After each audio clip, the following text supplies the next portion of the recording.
Friends, welcome to my channel. ఈరోజు మేము చేస్తున్న రెసిపీ ఏంటంటే బొరుగులు ముద్దలు అనమాట. దానికి కావాల్సిన ఇంగ్రీడియంట్స్ ఏంటంటే, ఫస్ట్ ఒక ప్యాన్ తీసుకొని బొరుగులు 2 minutes వరకు ఫ్రై చేసుకోవాలి. తర్వాత బెల్లం కానీ జాగ్రీ తీసుకోవాలన్నమాట. 200 ml 260 అట్లా తీసుకోవాలి. బెల్లం అంటే జాగ్రీ తీసుకొని అది బొరుగులు బాగా ఫ్రై అవ్వాలి. ఇదిగోండి ఫ్రెండ్స్, మాది బాగా ఫ్రై అయిపోయింది. ఇప్పుడు నెక్స్ట్ స్టెప్ ఏంటంటే, ఇదిగోండి ఫ్రెండ్స్, ఒక ప్యాన్ తీసుకొని స్టవ్ వెలిగించుకొని బెల్లం వేసుకొని వాటర్ వేసుకొని బాగా మిక్స్ చేసుకోవాలి.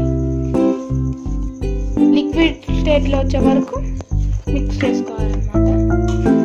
ఇదిగోండి ఫ్రెండ్స్, చూడండి ఎంత బాగా లిక్విడ్గా వస్తుందో. బాగా కరిగించుకోవాలి. బాగా లిక్విడ్ స్టేట్లో వచ్చే వరకు చేసుకోవాలన్నమాట. లిక్విడ్ స్టేట్లో రావాలి. ఇదిగోండి ఫ్రెండ్స్, ఇలా నీట్గా రావాలి.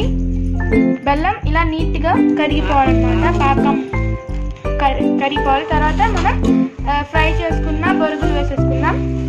ఇదిగో ఫ్రెండ్స్, ఇలా రౌండ్గా బాల్ చేసుకోవాలి. ఇదిగోండి ఫ్రెండ్స్, మన యమ్మీ బొరుగుల ముద్దలు రెడీ అయిపోయినాయి. మా వీడియో కనుక నచ్చినట్లయితే లైక్ చేయండి, షేర్ చేయండి, కామెంట్ చేయండి. తప్ప సబ్స్క్రైబ్ చేసుకోవటం